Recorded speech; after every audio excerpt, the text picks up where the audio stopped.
So you might not be aware that right now, this week, it's Resident Evil's 25th anniversary. So I'm going to go back to one of the most iconic jump scares of all time, which I totally still think holds up. It's the dog through the window jump scare from the original Resident Evil, which, I mean, you might think you know when it's coming, but one of the most masterful things that game does is that you go through the L-shaped corridor a few different times before it actually triggers. I don't know if there's a specific number of times where it always lands on the same amount of times, but I remember being a kid. I would have only been like 10 years old or whatever I was. One of my friends, let's call him Big Steve. I mean, his name was Steven, Big Steve. And we were sitting playing. This seems like it's a documentary about ex-special forces soldiers. Oh, I can't give Steven's shit. Can't give his broken interrogation. Big Steve. Big Steve. Let's call him Steven. Oh no, actually Big Steve. Me and Big Steve were sitting playing Resident Evil, and we're 10-year-old lads. We're sort of getting through it. Yeah, big hard nuts. We'll get through Resident Evil, not be scared by any of it. And went back and forth through the corridor, waiting for the dogs to appear, just thinking, well, we know what's coming. Don't worry about it. And then you do, like I said, you do so many runs back and forward in that area that when that dog jump scare eventually happened, we both reflexively grabbed each other from the side like Scooby-Doo. Like just proper freaked out. Like in a Zoinks. Way. Yeah, literally like Zoinks, Big Steve. And sort of grabbed each other. And it just freaked out and screamed, but not like a Homer Simpson high-pitched scream, just like a weird man scream, just like, ah! And then it just kept going again. So, I'm going to go with the original Resident Evil. I think that dog jump scare is still a masterful thing. And I'll always remember experiencing it for the first time, even though I thought I knew what was coming, with Big Steve just freaking out as those dogs charged through the window. How did you convince him to play the game again, Scott? Did you offer him a Stevie snack? That's horrible. Remove this from this edit.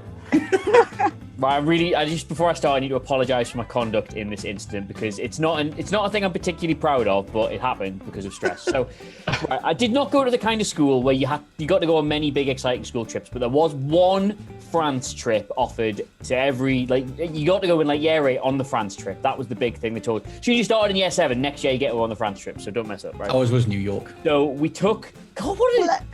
I know, yeah. Which I didn't go on, but that's a story for another time. You did. Oh. Me and the rest of my POV classmates got to go to France. We got to jump over the border for a weekend. And at the time, the original Pokemon games on the Game Boy Color, Red and Blue, not even Yellow had come out yet at this point, just Red and Blue, were pretty much Olympic sports between me and most of my classmates. Everybody had full squads of level 100 Pokemon. This is back in the day when there was no easy way to level them up either. You had to just grind hundreds, if not thousands of hours onto the Elite Four to get everything to level 100. But I was getting to a crucial stage in my life where, as big a fan of games as I was slowly getting in to girls. They were very much the new thing for me. I hadn't noticed them at all in primary school, but now all of a sudden, I could put hours into this, or I could look at a girl. And so it was obviously a big conflict for me at the time.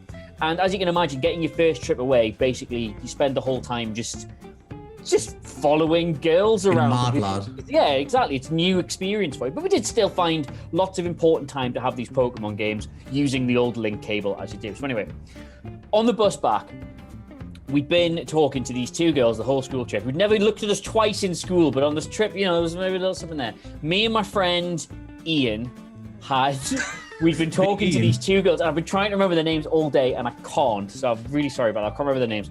But I doubt they'll want to be named.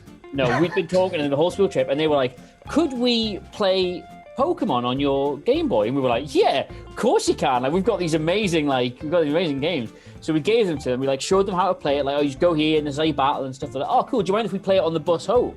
Because we haven't got anything to do. And we were like, yeah, it's cool, because we have to sleep on the bus anyway. So we gave them. I gave my Game Boy to one of them. Ian gave his Game Boy to the other girl. And we got on the bus. Now, I was furious at the time because the one I gave my Game Boy to got on the other bus to us. Right?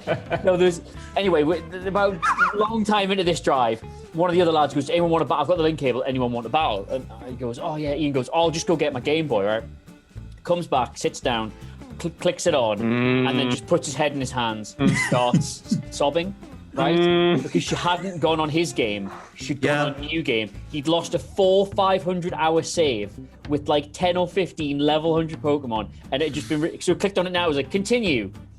Name, Julie, or whatever it was. Time, 22 minutes. Badges, 0, Pokemon 3. And he started weeping, right? And we were this was genuine harrowing moment. We were trying to console him, and all of a sudden hits me like a bucket of cold water.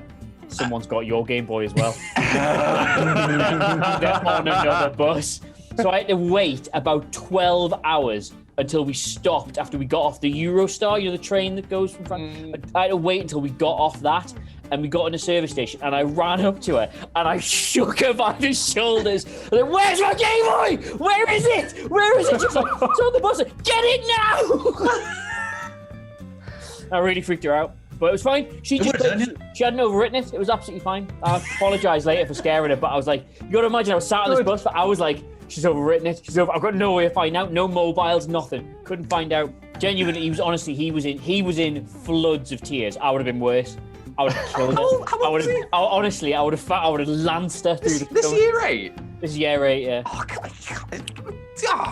I thought this was going in another direction. I thought they were running some kind of scam, but somehow this is worse. No. They weren't actually at our school all along. The most stressful, scared I've ever been in a video game, looking down the barrel of losing that save. Mm-hmm. So again, like a big scaredy cat who also gets very emotionally invested in everything. When I was very young and I first started playing video games in about 2001, I played Batman Vengeance when I was really young, and that was like the big thing for me because I was like, oh my God, this is a Batman from the cartoon that I love. We saw it on display at the Warner Brothers store in the Trafford Center. It was like massive. I was like, I couldn't believe it. I was like, this is going to be amazing. Came to actually playing the game, and part of that experience of playing Batman Vengeance and watching Batman animated series is, it kind of blends, like it's kind of that kind of story and cartoon where it's dark, but it's like not to the point where it's unsuitable for children, but it's unsettling enough that it will get under your skin. And I had that vibe through all of that. And the intro is the most terrifying thing ever for a 5-year-old. And I just got so stressed playing that game because I thought that the responsibilities of Batman were on my shoulders. I genuinely thought, right, that if I died as Batman, that would be it. And you'll be happy to know that these terrifying gaming memories, they go beyond just actually playing games. And obviously, like Clary just mentioned, they go out into like the real world with real world emotions and fear. So when I was at uni and I went back home after my first year, I think, I was kind of like, I really want to play some like classic games that I used to grow up playing. And I wanted to get the old Xbox off, dust it, and actually, go on and play like a classic game, like Ultimate Spider-Man or Star Wars Battlefront or Star Wars Battlefront 2. I had all these classic games that I remember having. I go in my room, I find all the discs. Well, not the discs, I find all the boxes, and I open up the boxes, and the discs are gone. No one knows where they are. They've just gone. I don't know where. I think we had a period in like the mid-noughties where we had like the disc like files, the little sleeves, because everyone was like, oh, we don't want to display the boxes everywhere, they take up too much space, let's get one of these little. No, the disc wallets are cursed, friends. They actually like, if you put a disc into a wallet, you will never find it ever again. And that's why I have not been able to play Spider-Man 2, Ultimate Spider-Man, or the first Star Wars Battlefront, the second Star Wars Battlefront ever again, because it's lost in time like tears in the rain. I was kind of torn between doing either a really stupid one or something that I thought was a bit more valid, but a little bit more boring. Go with your gut. Well, but you actually, when you brought up the dog through the window jump scare, Scott, you actually made me think of another one that, to be fair, in the context of all the games in the world, not really that scary a game. It's from The Walking Dead. And the moment where Clem meets the little dog and you befriend it and you're oh my God, you mean together. The thing? Yeah. Oh, you know where I'm going with this. Yeah. You meet this dog, and I'm a huge animal lover. I was like, oh, they're giving me a little dog companion to take with me, and it's gonna like help me like find food, and it's gonna be so cute. And they're best mates, and we're having a little sit down. She finds a little can of beans. I'm like, oh, delicious, tasty little snack. Cracks that bad boy open. The dog's sitting there sort of begging for food. You're like, oh, cute. So she's holding this can. Out of nowhere, the thing snaps and goes for her. And the sound that comes with it of sort of the immediate twist in like the music and the sound of this dog launching at you, it sent me out of my chair. I wasn't ready for it. Because in context, The Walking Dead's a game, not that scary. There's many more like hideously scary games out there. But the fact that came out of absolutely nowhere and broke my heart, because then you have to kill the bloody thing, That shocked me. That I have a was question. shaking my core. Did it just not like the beans? I mean, the idea of How dare you it's show me ravenous, beans? it's I'll kill you. insane. Well, it's just like you try and Clem gives it like a little spoonful, and then she's like, "Oh no, I'll have a bit more," and then it just it's delicious beans. It goes like feral, like the meat like on a dime, and then there's all blood and guts. It goes for your throat, and no game has like genuinely life scarred me. I was shaking for ages after that. Like I don't know, maybe it's really obvious, but I didn't see it coming either. And like when it goes for you, and then like you said, you have to hit the button to get it off you, and then you've got to put it out of its misery because you've already wounded it. I just have sympathy for the dog that also does not like beans. That's all. This dog is your spirit animal. I haven't played the second part of the Walking Dead Telltale stuff. I do need to get to the bottom of what set this dog off like. The magical fruit!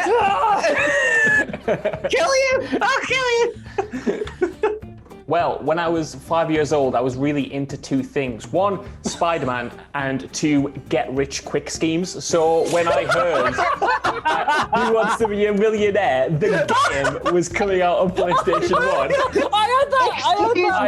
I absolutely lost it. Absolutely lost it because I thought, listen, I watch Who Wants to Be a Millionaire on a night time with my parents. Chris Tarrant's Who Wants to Be a Millionaire. And I thought, I can make myself some easy cash money here. You know, I'll get the game for myself. I'll play it digitally and I'll have a good time. So bear in mind, I'm very young and I just believe, like Ewan, all media is kind of partly true. But instead of using those perceived powers for good to control Batman and protect Gotham City, I use them to make, in my head, some fast money. So I got a pirated copy of Who Wants to Be a Millionaire the game off a dad's friend. It was a dad's friend. I had a pirated copy of it from my dad's friend.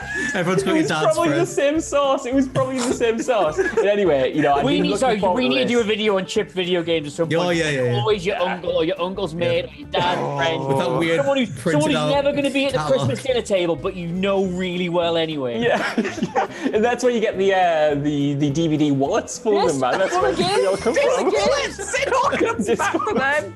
It's back. So anyway, yeah, I knew I was getting this game, so I was looking forward to it all week, and I kind of like rushed upstairs with it, this little disc, put it in the PlayStation 1, and believing all of this was real, I just had the most tense, most harrowing time of my life, trying to get some money and trying to get through these quizzes. Bear in mind, you know, I'm young, so I know I'm not going to win the million. I'm probably not even going to win the 32,000, but if I can get £100, where did you envision the money coming whatever. from? Just appearing out of It will come out the PlayStation.